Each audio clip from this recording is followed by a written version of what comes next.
It has been a minute since I've talked about Holt Bladeworks.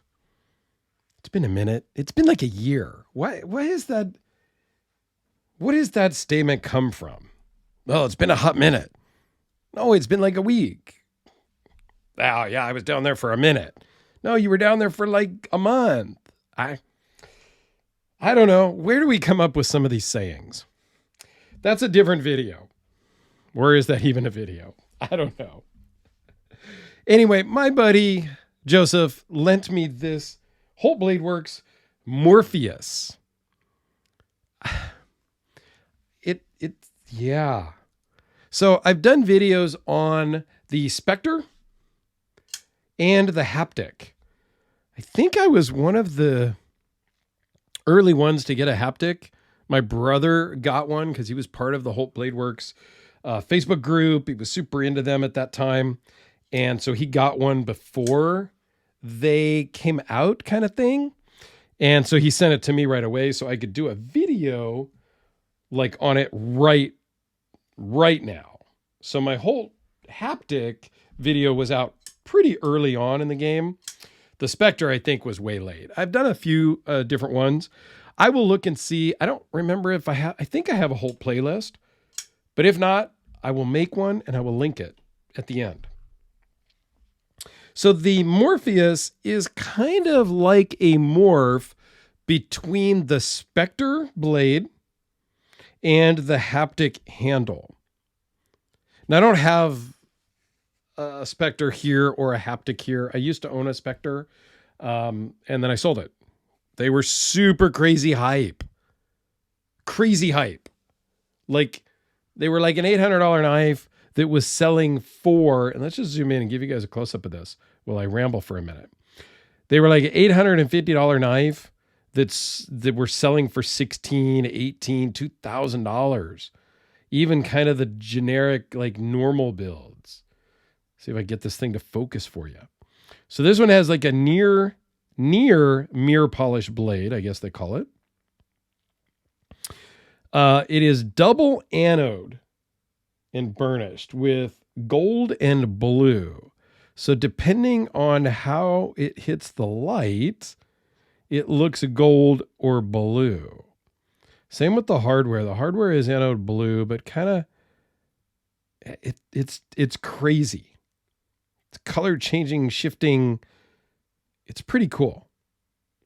Okay. Same on the back. The blue anodized pocket clip, blue hardware here. No markings on the blade. Previously, they did the Holt logo, like the lion head there on the blade in some of the previous models. This is a liner lock, this particular one. I don't know if this model comes in a frame lock. The Spectres came in a frame lock and a liner lock. There's two options with the Spectres. I don't remember, but I think I did a video on both a frame lock and a liner. I don't remember. I don't even remember which one I own now. I know it sold in like 10 minutes once I listed it for sale because they were so hyped. This one has the window pattern milling. Refined window pattern milling. It's very cool. These are made in Idaho, United States. The Haptic, well, the Holt family of knives are pretty cool. They have a cult following and are super hyped. Okay, I mean, that's great. And there's nothing wrong with them.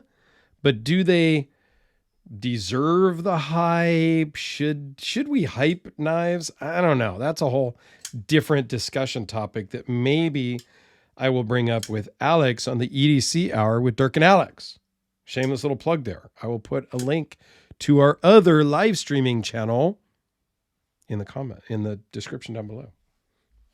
So one of the things that Holt is known for is their guillotine drop shot, which is one of the things I like the least about them. I do like where they put the blade steel, if this would focus. They just etch it kind of in there at the butt end of the blade, which I like. That's kind of cool. And I like that there's nothing else on the blade. Okay, so let's talk about some specs. It's 4 3/16 closed, just a hair under 7.5. Has a very distinctive sound.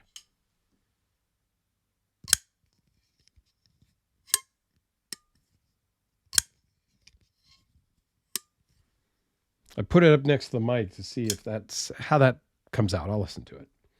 7.5 overall. The blade is 3.27. The cutting edge 3.19. Behind the edge is 0.02. Blade thickness is 0.135, M390 on this particular one. Overall thickness is 0.471, and it runs on bearings. I think that's no surprise. Do I even need to say that?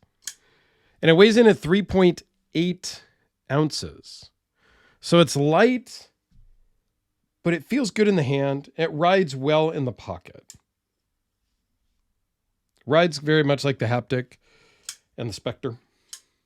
The Spectre was their most hyped model. That's the one that was flying off the shelves. And it was their first model. And it was very cool. And I'll put a link to some videos. I think they are cool knives. I am not a big drop shut guillotine guy. It's not my thing. I don't think that that is telling that the quality of the knife is superb just because it drops shut like that.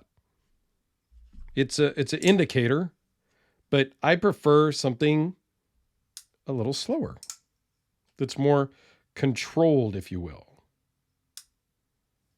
You know, that's just my preference, because I think the whiz bang, whoop-de-doo, you know, I don't know. I think it's over the top for me. I don't think it's necessary. I don't think it brings any value personally to it. It's a very nice hollow grind. Super sharp. Super sharp. Be careful with this one. But they're cool knives. Joseph said this one is about $1,000 build, give or take. I don't have another, well, you know, from Shargnivko, the Ryu. This one here, made by hand before Edison got into CNC. This one is about $1,400 new. Similar pricing-ish. I'm not going to say which one is worth more or which one's worth that price. They are different.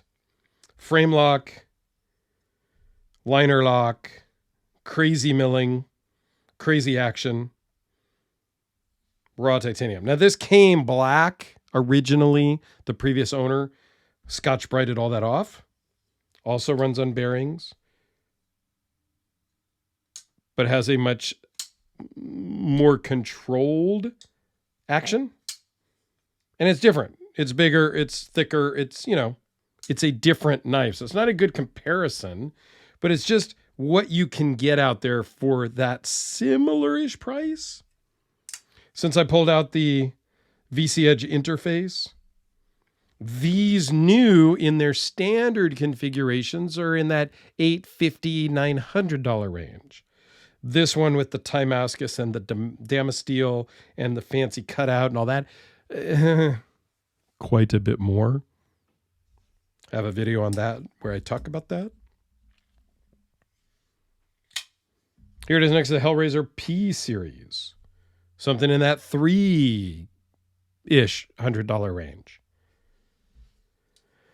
Okay, a couple of standard size comparisons because it's what we do here. The Sharpie and the Spyderco Delica. And how about the D cell and AA? D and AA. I think Holt is cool. I think the Haptic didn't really fly off the shelves the way that the Spectre did. It had more of a sheep's foot style blade. But I think everybody dug the finger groove because the Spectre was much more neutral. So the Morpheus, I don't know. Time will tell what these do. So Joseph, thank you very much for lending this in. I do greatly appreciate it. And the other couple of ones that you have and the support that you've had for me for a very long time. So I do appreciate that too. So please go check out the Holt playlist over here and have a great day.